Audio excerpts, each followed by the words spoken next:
Hi, everyone. Welcome to Mold Talks. I'm your host, Michael Rubino, and today's special guest is Andy from Green Design Center. I'm really excited to have this conversation. Been speaking with Andy for a few minutes offline, getting to know him and what he does for folks. And I'm really blown away. And I think that you guys will be too after kind of listening to this episode. Andy, welcome to the show. Thank you for taking the time today. And please let everybody know who you are, what you do, and why. Oh gosh, thank you, Michael. It's my pleasure to be here. I've been really looking forward to this conversation for a while now. Who I am, what do I do? I started a company about 32 years ago, specializing in what I called at the time common sense, toxin-free building materials. My background is architecture and commercial construction, and way back in 1992-ish. I remember working on a project in Milwaukee where we were supplying some water-based coatings for a below-grade parking structure. And after the primer coat got applied, we started getting phone calls from people living in the condos above complaining about the solvent aromas. And we thought, it's water-based, it's got to be safe.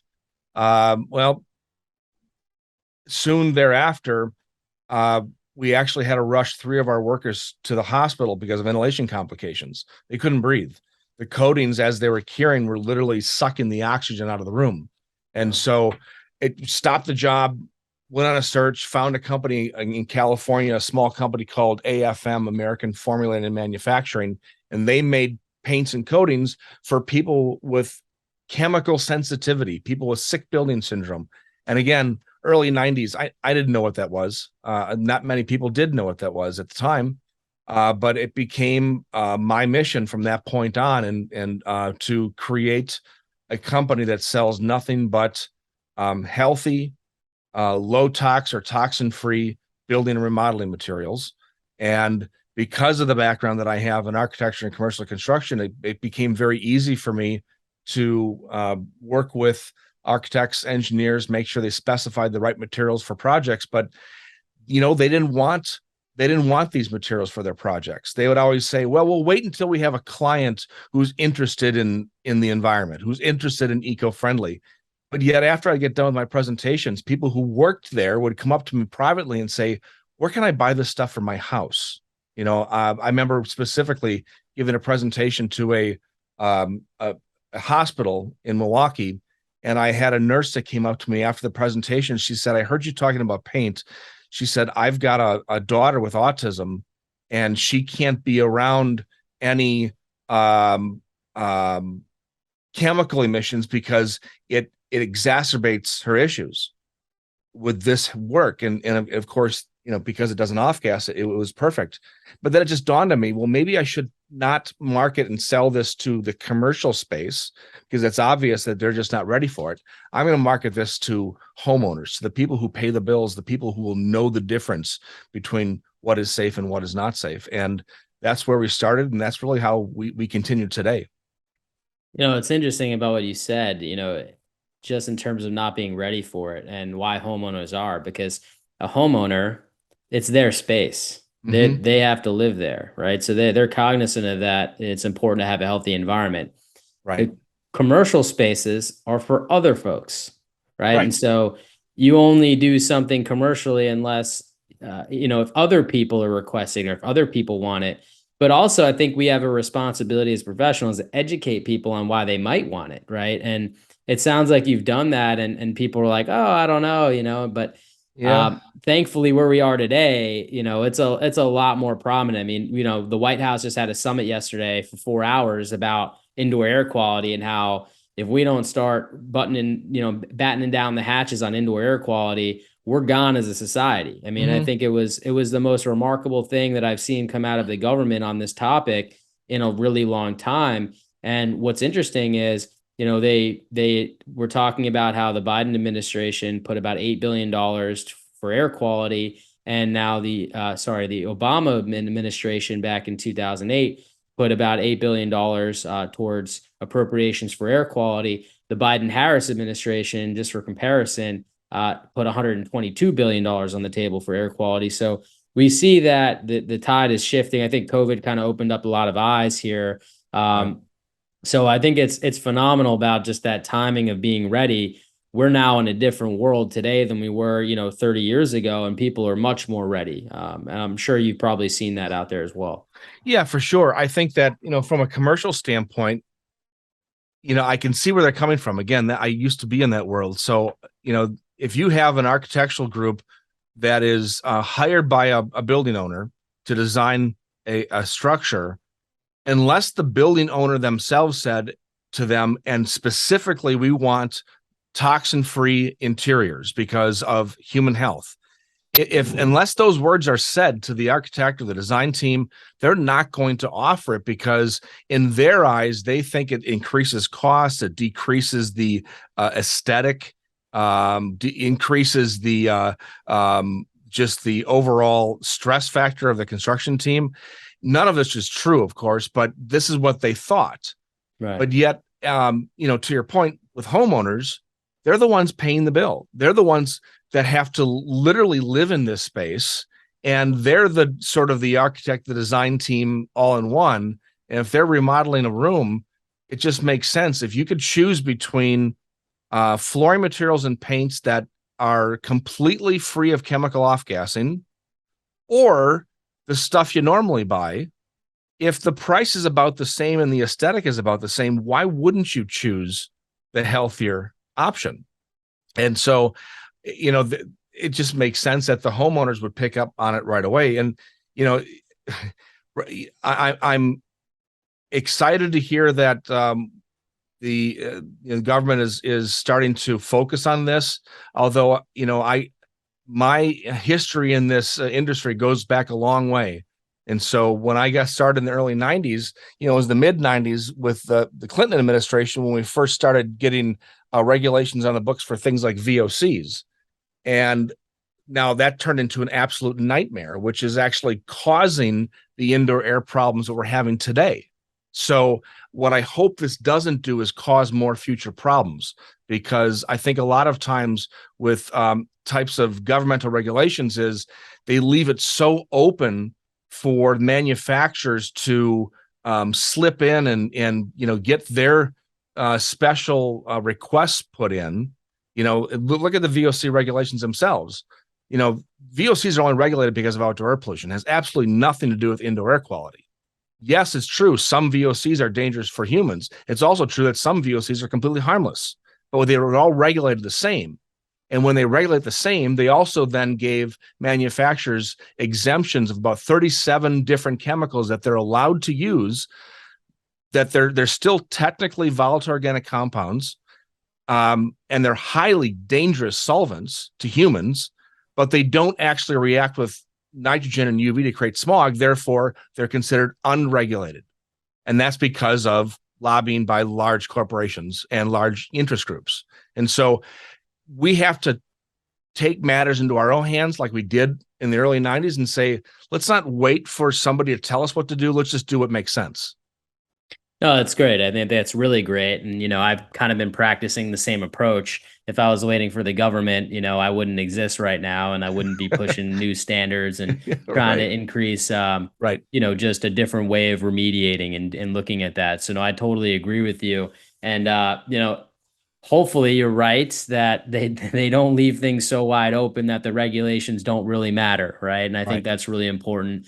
Certainly, I like to see the funding increase because that means that they're going to be making investments in our schools and our workplaces and things of that nature that help keep our kids safe. And my only question to that whole thing is who's measuring the results? Bingo. What metrics are they measuring by? Yes. Because obviously those things are really important. And my faith in that is very low just because I haven't really seen anything come out of I haven't really seen any technology in the testing world come out since the introduction of ERMI in 2015 by the EPA. Mm-hmm. We all know the pitfalls of that algorithm and scoring methodology, but the introduction of using MSQ PCR technology to Mm-hmm. look at the environment was absolutely brilliant because now we're picking up stuff that is otherwise behind walls that we have no idea is there. So, Right. it's how do we use that technology and advance the future? And I think, that's something that I know that I've been trying to do. I know I've been helping people that way, but if you don't know how to use it, and if it's not widely used, then it's not, it's only helping a Right. small, very fractional amount of people. Right. I know we're getting into dangerous territory. Well, this will be an entire political discussion here, and I want to kind of zoom back into for Sure. our listeners. It's always important to cover these types of things so people understand the brevity of the situation. But going back into just the building environment, first off, what you do is highly important and highly valuable, because I think it matters what we put back in our homes. Mm. Many people listening to this podcast are looking for answers on mold. They're ripping apart their houses because buildings were built improperly. There's no ventilation. Definitely want to touch on how the direction we've gone since the 70s, Hmm. and how building tighter homes for energy efficiency is creating an impact. But let's just zoom out for 2 seconds. We have this whole ideology of, something caused problems in our home that leads to mold, bacteria, some of the things that we're using that can increase formaldehyde levels, VOCs, et cetera.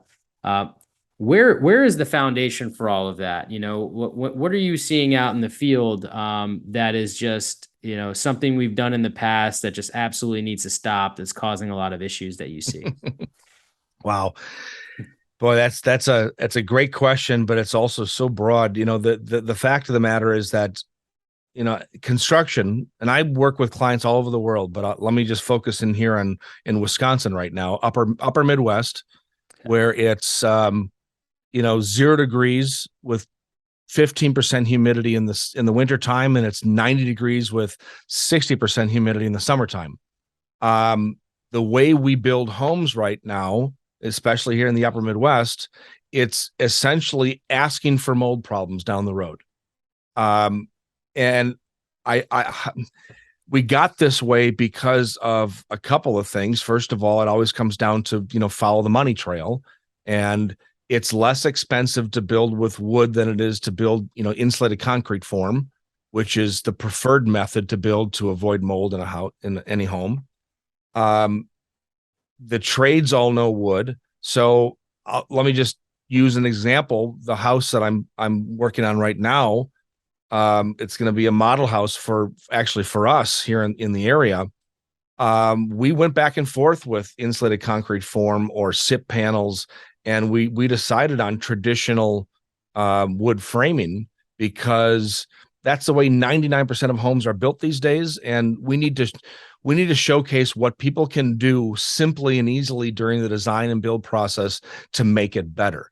So some of the things we need to focus on is we need to understand that during construction, weather happens and moisture happens. We were just talking off air about the hurricane in Florida, and look how much water poured into homes during construction. What happens is the first sunny day that comes out, the contractors are back there now working on the home, and eventually a lot of that moisture gets locked into the cavity wall. So what could change? Well, number one, I think if construction was done on not necessarily on a timeline of when things get done, but on a more of a weather timeline of or a weather chart of, all right, well, we started out and the studs were at 20% moisture content. We're going to wait until they get down to about 14 before we actually start putting on any drywall or siding or anything like that.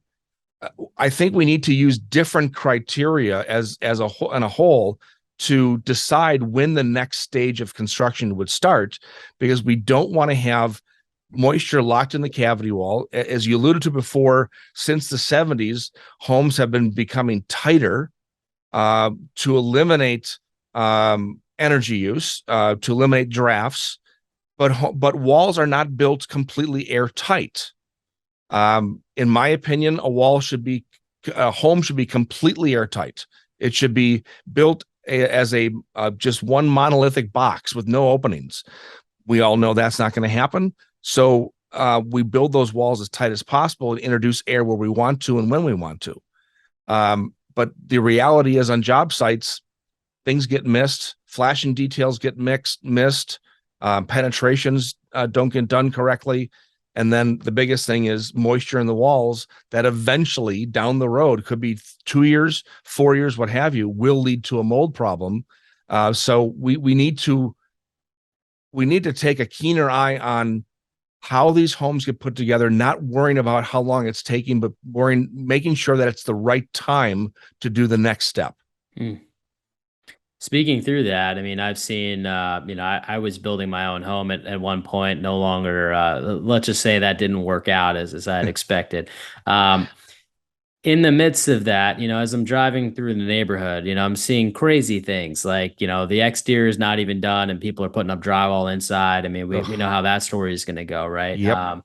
Yeah, the the drainage pathways are, not being fully done on the assembly. They're only putting drainage pathways on the wood frame, no drainage pathways below that. They're just stuck going right onto the cement, no Right. waterproofing membrane, vapor barrier, nothing. Ugh. The vapor barriers on the floor that are obviously supposed to help slow down diffusion into the Mm-hmm. concrete. Um, well, there are holes and gaping holes and stuff everywhere. I mean, it is a mess, right? And you Yes. see that house to house to house. We see lumber sitting in the soil. Mm-hmm. Structural Building Component Association, they're a great association. If you read some of their guidelines or recommendations, if you will, they don't recommend leaving lumber in the soil because there's mold and bacteria in the soil that transfer onto the wood. Mm-hmm. They recommend elevating it out, wrapping it, leaving both ends open for ventilation. Right. When do you ever see that? I mean, Never. never, right? So we have really intelligent people that are putting together really intelligent plans for folks. Problem is that nobody's forced into following those plans, Correct. right? Correct. And you see people doing different things. I mean, even if we keep it out of the soil, we're going to build wood frame houses, wood semi-porous, going to lock in some moisture when it rains, right? Mm-hmm. Don't you think it would be a great idea to maybe make sure the house is dry before we start introducing insulation and drywall? That's exactly what I'm saying. Yeah. Exactly. I mean, it makes tons of sense, which is why you look at a construction timeline. The contractor gives you a chart. All right, here's about every 2 weeks. This is what's going to be happening on site. I wouldn't do it based upon time. I would do it based upon when's the next um, logical Yeah. step. And with weather the way it is, weather is unpredictable. So I can't tell you, Michael, how many jobs I've had where the home is under construction, and then you got a week of rain and 10 inches of rain, and because the exterior, because the house isn't totally buttoned up yet, it's not dried in. You've got water in the basement or water in the crawl space. You've got water all over the subfloor, and contractor gets back to site, squeegees off the water, and just kind of continues along. Well, those houses are the ones that we then have to go in before any of the interior finishes start and literally spray down the entire house with a product like Callowell to kill off mold spores on the wood and keep it from coming back. But in that process is also allowing ample time to dry. So we're putting in industrial fans, dehumidifiers, anything we can do to get rid of moisture out of the wood, because if that moisture is in the wood, once it starts getting, you put a building wrap on the outside, you put a drywall on the inside, or even a vapor retarder, which in some areas that's code. The moisture just sits there, and that will lead to a mold problem. Again, it may not be next week, but it might be in 4 or 5 years, but it will happen. Yeah, it's like there's a reason we call it dried in. Yes, That's an important step. it is. Dried in doesn't just mean it's buttoned up. It means it's buttoned up and the wood is actually dried in, and then it's ready Correct. for the next stage. Correct. And that dried in stage gets skipped on more It often than does. not. It does, because the contractors will say, "Oh, don't worry, that'll dry out once the house is operational, all that moisture will come out." And my question is, well, if you did your job right and you air sealed all the gaps in the wood to wood connections on the exterior frame, and if you didn't use Tyvek, because that just causes more problems, if you use something like zip wall, and then so if you did all those right and all the flashing details around the windows is correct, then there isn't a place for that moisture to go. Right. So I don't understand how they can say, "Don't worry, it'll dry out," because it's not going to. Well, I had a builder tell me that I didn't have to worry about the mold because once they put up the drywall, it would essentially encapsulate the mold and then it would never affect me. And I thought that was just brilliant. Wow. Especially coming from someone to me. And as I looked at that, the guy was dead serious. And I said, "Well, how do you think people get sick then? Y- Right. Yeah, the mold's behind the wall, and Right. somebody gets sick in front of the wall. How do you think that Right. happens?" Well, Exactly. I don't know. I think that's just those are just stories. No, these are real people that get sick. Like Yeah. the mold I is would very love to. small, sir. It's going to go through different interstitial cavities and it's going to make its way in. Yeah. It's just really interesting, kind of like I think the mindset of that industry for most of it. Not all of it. Obviously, there's amazing people out there trying to do amazing work, but from your standard home builder, I mean, Hmm. they're just slapping stuff up, and there's no real accountability to timing and different Sure. stages of what they should be doing. And they a brand new home could be a very moldy mess Yes. the second you move in, and that's what we're seeing in some communities, and it's just absolutely heartbreaking. And I'll say, even if you do everything right, Mother Nature is what she is, and there still can be problems that are unexpected. I shouldn't say unexpected, that are that we don't want to have, but we are prepared for.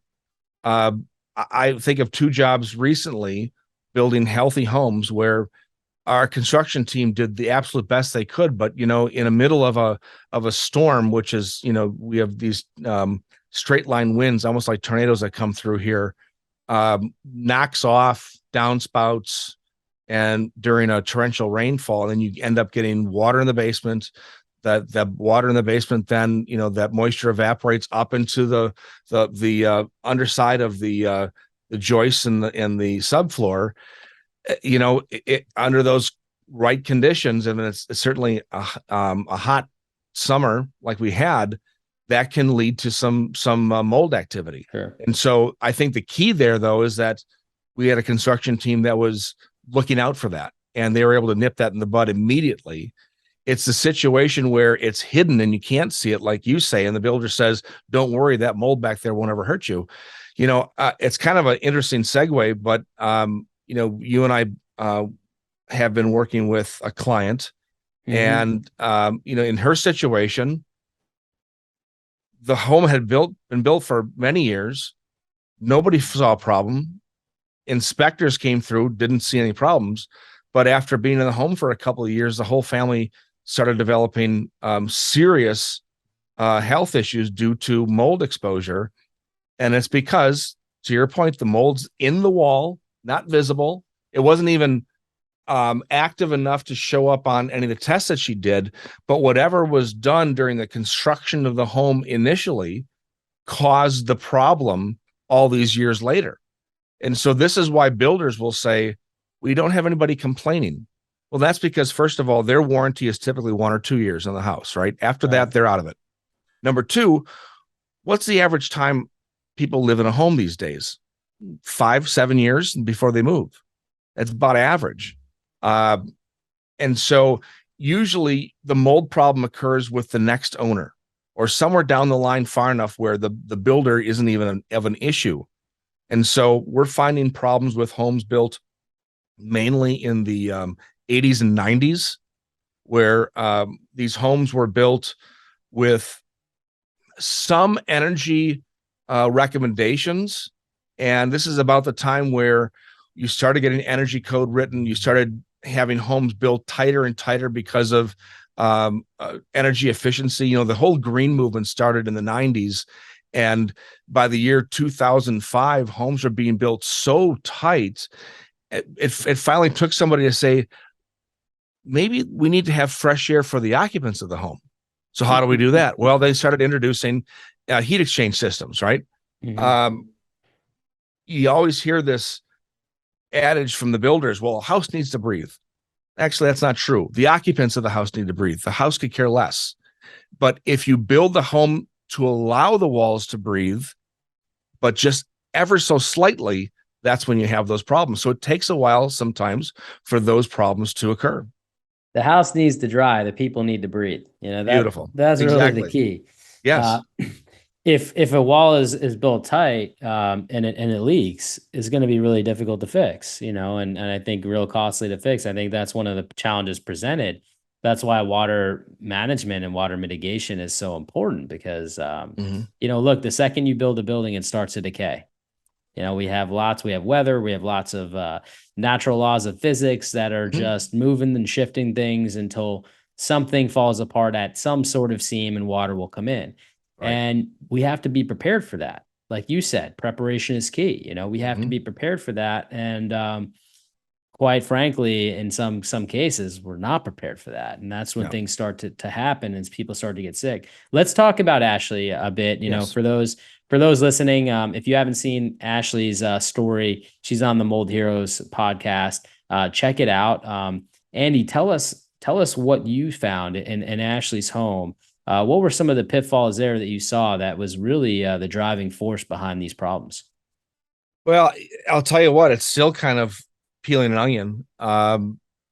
When you have a client or anybody who's living in a home that they buy the home, it's their dream house, and everything inspects out to be perfect, and there's no visible sign of mold problems anywhere, no sign of water leakage. Uh, and then mysteriously, after living in the home for a couple of years, the entire family gets sick. It makes you think about what happened in that home before they moved in. The previous owners, did they notice anything? Did they cover up anything? Did they repaint specifically to cover up maybe some water damage? I don't know, and I don't want to speculate because I certainly don't want to point fingers, but I think it's also the perfect storm of situations. I mean, they're dealing with, bathrooms that have either no vent or a vent that vents into the attic.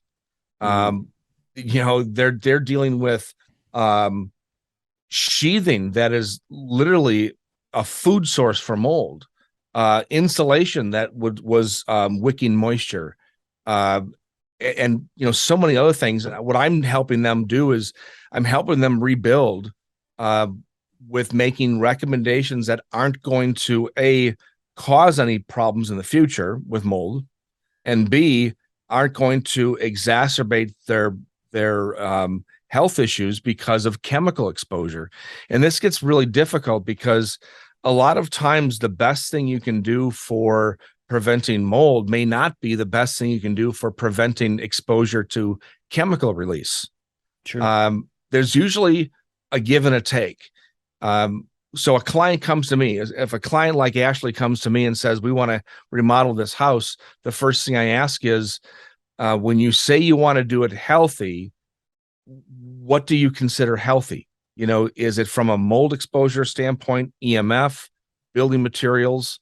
If it's all the above, what's most important? Because sometimes we'll have to pick materials based upon the importance of how it can help the family. And so it's it's been a daily, weekly phone call with Ash and Sam, and talking about rebuilding things and materials to look for.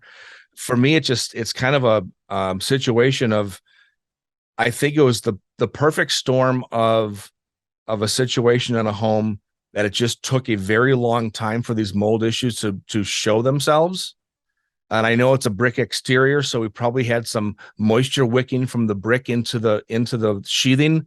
There probably wasn't an air gap, so you got a constant moisture source going into those cavity walls, and it just took a long time for it to really rear itself.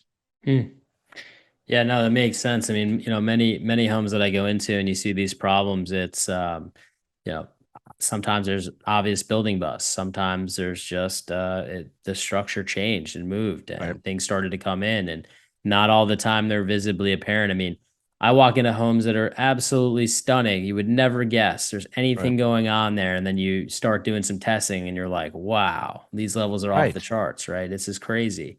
So right. it can really be insidious and difficult. I think that's why it's so important to kind of utilize testing in today's technology, what we Yeah, have, based instead of just visual inspections, because it right. can be very, misleading when you walk into homes and think like, ah, this home looks great, it's clean, I don't see any issues. Right.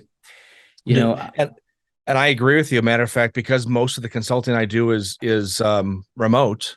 You know, I'm based in Wisconsin. I work with customers all over the world.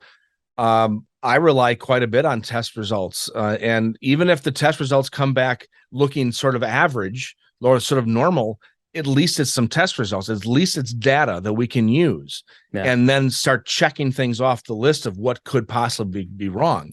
And so, I'm a big believer in test results. Now, I'm also a big believer in saying that the test results you get are sort of at the hand of who's doing those tests sure. and who's interpreting them.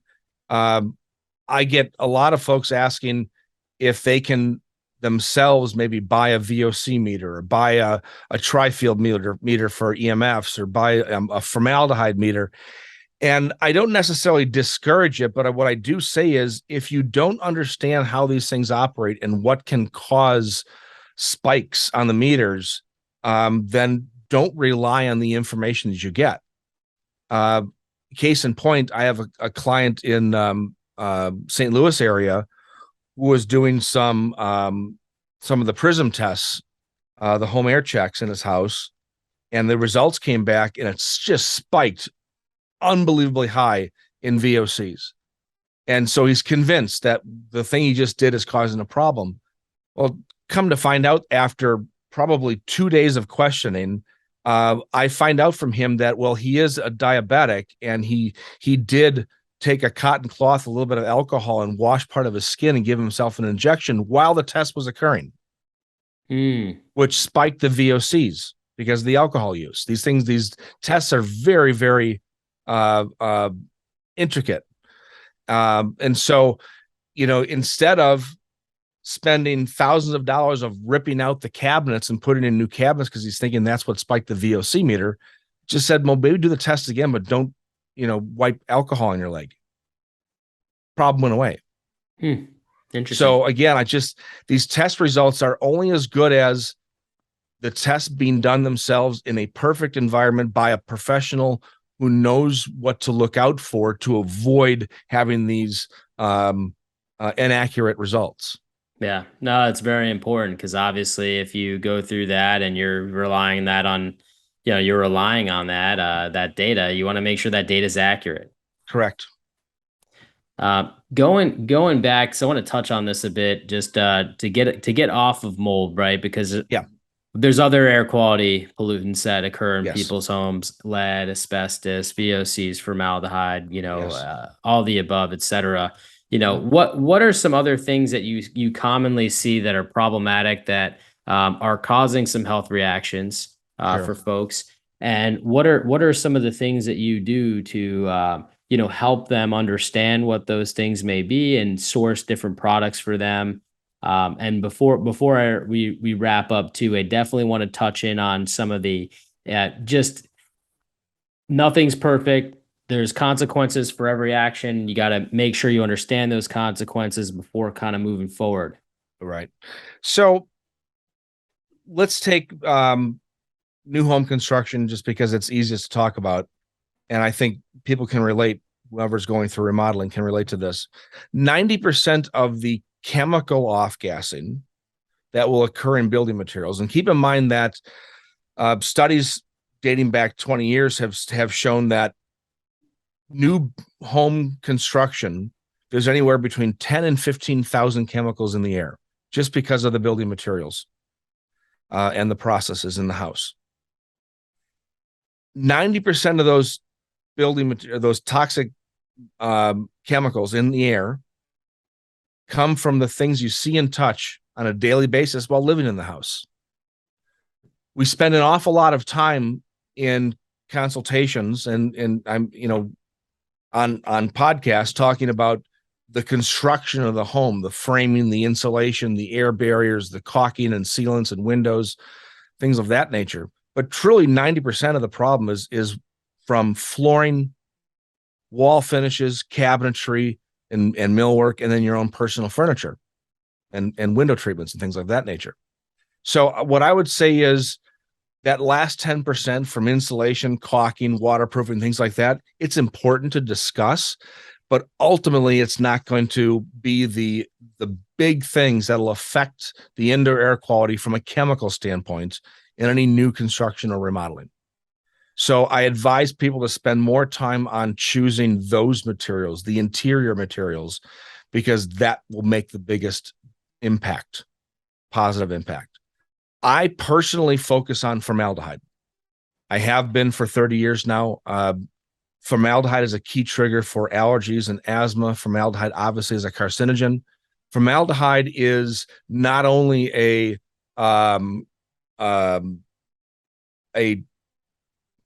toxin, and it's not only an ingredient in materials, but it's also a byproduct of a lot of other things. It's a byproduct of flame retardants. It's a byproduct of pesticides. It comes off of anything from fabric treatments to cabinetry finishes. And so many years ago, we worked with a PhD out of Japan. He created what's called a formaldehyde release attenuation test, the FRAT test. And this FRAT test is essentially a small sensor that I can put on any surface of the home. And in 30 minutes, it'll tell the system will tell me down to 1 part per billion how much formaldehyde is coming off of that surface. I know that if I can reduce the formaldehyde off-gassing, I also know I'll reduce the off-gassing of many other chemicals that are petrochemical related or along the same lines of the same molecular weight. And so we focus on formaldehyde because that is a key trigger. I don't necessarily focus on VOCs because, again, VOCs are not always dangerous to humans. You know, you peel the skin off of an orange, you release 850 grams per liter of VOCs. It's not going to hurt you unless you have sensitivity to, orange oil. On the flip side, if you use nail polish remover, which is acetone, and a lot of folks listening today can relate to what the smell of acetone is. If you use acetone in a gallon of paint, do you know that it's 0 VOC? That's This is why most 0 VOC paints in the market have either been enjoined in class action lawsuits or fined by the FTC for duping the public about their VOC content. The fact of the matter is that some VOCs are harmful to humans. Yes. VOCs are only regulated by the EPA because of outdoor air pollution, but the industry connected that dot years ago because they needed a way to sell these products. And now we all just assume if it's high in VOC, it's dangerous. If it's low in VOC, it's safe. Neither one of those statements are accurate. Depends on the type of VOC. It does. Yeah. It does. And so in carpeting, for instance, there's a lot of carpets out there that tout being 0 VOC. Well, but they still use 1,1,1 trichloroethane. How can that be? Because trichloroethane is a volatile organic compound, except the EPA exempted that compound to allow the manufacturers to still use it. They exempted it because it doesn't actually rise to the upper atmosphere and create smog the way that other VOCs do. So they argued correctly, it doesn't actually contribute to outdoor air pollution. It does poison people, but the EPA doesn't care about that. Makes sense. Well, I mean, and it makes sense and it doesn't, of course, but yes, of course, makes sense for that argument. Right. With respects to obviously VOCs, which obviously is a very complicated process, process in and of itself, because we've identified that not all the VOCs are harmful, and even low VOC products are still using harmful chemicals that obviously do off gas and do cause exposure to humans, which can cause some adverse health reactions. We touched on formaldehyde, which, I think just for people listening to just understand the brevity of, like, when you're ordering furniture, baby furniture off of whatever website and it's shipped to your house, it is probably off the charts of levels of formaldehyde. Correct. How long does it take for formaldehyde to dissipate or get lower to where it's a little bit safer for those who are buying furniture, and maybe someone's like, crap, I just bought something and I can't choose an alternative option. Obviously ventilation would be good. Cleaning's great. What are some expectations of how long it'll take for that to dissipate? Sure. So we know that based upon research done many years ago, that formaldehyde and other VOCs can release from painted surfaces, from the paint itself, anywhere from 2.5 to 4.5 years after it reaches a full cure. This is any chemical emission, as a matter of fact. It doesn't have to be formaldehyde or a VOC. Chemical emissions can occur for 2.5 to 4.5 years from a finish. From something like particle board or plywood, when you have a 1/2 inch or 3/4 of an inch of material, I've seen and I've actually tested plywood subfloors that were 30 years old that are still off gassing. I've tested carpeting that's 35 years old that still off gases toxic levels of formaldehyde. Wow. So it never really goes away. And in situations like carpeting, carpeting also becomes a sponge for anything else that's off gassing. So, these tests that I've done, there's no way to determine if that's just from the carpet itself or from everything else in the house that's also contributed to it. But that said, how do we avoid these things? Well, you touched on something earlier, that you touched on the topic of a metric, a specific metric, whether it's for mold or for pollutants, what have you. Right now, the only metric the industry uses for indoor air quality from a material standpoint is VOC, even though I've just argued now for the last how long that it's irrelevant. This is the only metric the industry has. Things are changing. There's a third-party certification called Green Guard Gold. Green Guard Gold has certifications for things like cabinetry and flooring and some other home goods that say if it's Green Guard Gold, it cannot exceed 7 parts per billion of formaldehyde off gassing. That's the max. To me, if you can get materials below the 20 part per billion, I think it's relatively safe for the average homeowner. In the air, generally in the air, when you do air quality tests, 20 part per billion is considered the low level.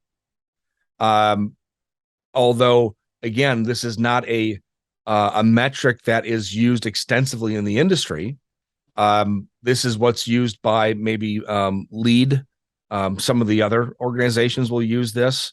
You want to get that below that 20 part per billion threshold. But, if you're looking at something like OSHA regulations, that's 100 parts per billion in a 3-hour period. So, I mean, there's just such a wide range of what's considered safe. So the best thing we can do is let's get as low as possible, and so if we know that if we can reduce the flooring off gassing to nothing, if we can reduce the paint off gassing to zero, the cabinetry, the countertops, these are the big things in the home. If we're reducing all of these things to, let's say, less than 7 parts per billion to meet the Green Guard Gold certification, then in the air should be less than that. So I would say those are the things to look out for. Obviously, the bigger items, the things that more size and mass in the house, are the ones you want to focus on first because they have the largest potential. Right. And that's kind of the same in the mold world, in a moldy home. When you're looking at crawl spaces and basements and attics, high levels of mold in those areas are obviously going to impact the space a lot more than a little bit of mold in the corner of your shower, right? So, Sure. it's always important to kind of look at the overall picture. How much can you reduce at one time is always the best bang for the buck in that regard. When we talked earlier about, just there's always a consequence no matter what you do, right? Yeah. You can use any material in the world, and if you understand the consequence of using that material, you'll be able to better surmise what to use it with or how to use it, and all of those things. And I know we touched on that offline a little bit earlier, but I wanted to kind of harp on that because I think it's really important. Yeah. You can build a home out of almost anything as long as you know how to do it based upon what you're using. Right. And there is no perfect solution. Right. And there's everything that you do with the intention of mitigating risk, but nothing is risk proof, right? So Right. you mind touching on some of that, just so Sure. people can, because I think it's really, really important people go into this with the right expectation. Sure. So I mentioned this before that if I were to build a home, let's say money was no object. If I were to build a home today, I would want to build insulated concrete form. That's the exterior framing where, if your listeners aren't familiar, you're essentially building all the exterior walls with these hollow like Lego blocks. The inside and the outside of the block is 2 inches of a polystyrene insulation. The core is filled with concrete, and then when the concrete cures, those foam blocks remain, and that stays as your insulation. You put your siding on the outside, your drywall on the inside. When it's done, it looks like any other home. You wouldn't know the difference. But what it does do is it completely eliminates thermal bridging in the exterior frame of the house. This is where mold is most problematic. When you get, again, here in Wisconsin, you get in the middle of winter when it's 0 degrees outside and it's 70 degrees inside, thermal convection happens and all the warm air will travel to the upper outer reaches of the room. And then it usually then transfers through the drywall into a stud, because the stud, let's say if it's a 2x6 stud, that's an R value of 5.5. It meets with a cold temperature from the outside, and somewhere in the middle of that stud, you get ice crystals forming because of that, because of that thermal bridge. And so in the spring, those ice crystals melt, of course, and it turns into water inside of your cavity wall. Well, ICF eliminates that. There is no possibility of thermal bridging. However, it's 20% more expensive, right? Yeah. It's much more difficult to find a contractor who even wants to build with it. It's very difficult to find an architect who wants to draw for it. So there's a lot of things you have to go through. So that's the biggest con is going to be time and price. So I always have to tell customers, yeah, there's a better way to do things, but there will be downsides. And in this situation, it's price. So then we look at traditional forms of construction. You can do traditional forms of construction, which will be less expensive, easier, faster, so forth. The downsides, now you have to take these precautions that you wouldn't have to in an ICF wall. I want you to do things like a zip wall instead of using Tyvek. I don't like having that building wrap flapping in the breeze at every seam. Wind-driven rain gets through it. Wind-driven snow gets through it. They're stapled on, causing small penetrations, so on and so forth. A zip wall system eliminates that as a problem. Make sure that, when you insulate, I don't like spray foam insulation because it off-gas for many years, and it's caused many customers of mine horrible, horrible health issues. But I like doing things like blown-in blanket system with standard fiberglass insulation. Just make sure you do air barrier, air seals at all the wood-to-wood connections so you don't get those air gaps causing condensation.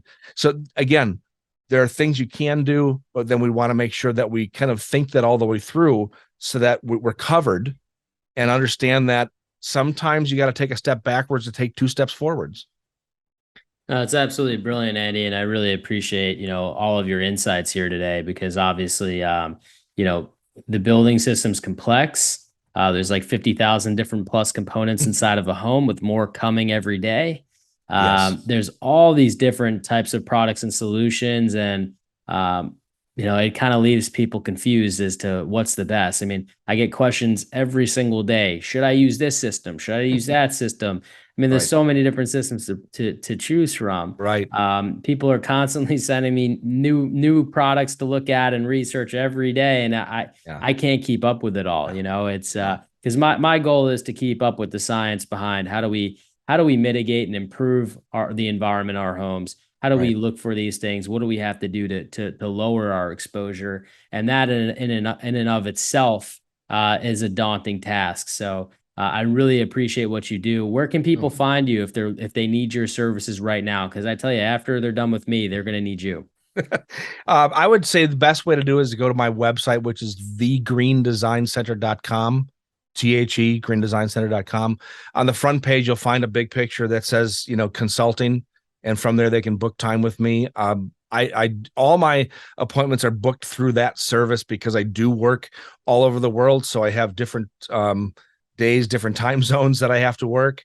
I work with people who just need me for 15 minutes because maybe they want to put in a new storm door or screen door, and they just need some help with choosing adhesives and caulking materials, all the way to working with customers during the design development phase of new home construction. And when I'm working with the architect, the engineer, interior designer, and everybody's collaborating on their part, my part is to look at what they're doing and say, well, I love what you're doing here, but this is the owner's intent is to have this home a healthy home. So we need to find replacements for these materials. And that's what I do. One of the things I can say about being in this business now, being in the construction business since the late 80s, is that I've seen an awful lot and I've seen just about every scenario, but yet I still learn every day from every interaction I have with experts like you, with even my customers. They're teaching me things and telling me what I need to look out for.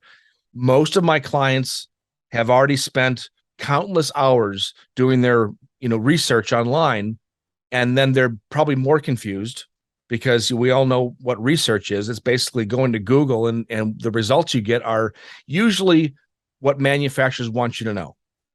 The research I've done is 30,000 clients over the last 30 years plus, and I can tell you what worked for them and what didn't work. And so we've got all that anecdotal information to go along with the scientific test results, and we use that kind of in combination. Yeah. More of the stuff the manufacturers might not want you to know. Correct. Yeah. Correct. Yeah. Some of them like me, some of them not so much. Yeah, well, it comes with the territory because obviously their goal is to sell a product, and your goal Yeah. is to inform and educate and make sure people understand what those products Correct. really are and what they'll do and what their Yeah. limitations are as well. Well, Right. Andy, this has been really a pleasure and a blessing. I hope everybody found this conversation as informative as I know I have, and it has gotten some good golden nuggets out of there. And one more time, tell people where to find you. All right. TheGreenDesignCenter.com. I also have a podcast, Non-Toxic Environments, 3 words. You can find it anywhere you listen to podcasts. Awesome. Thanks so much, Andy. It was a pleasure, and I know I will be in touch with you very soon. Thank you, Michael. Really appreciate it.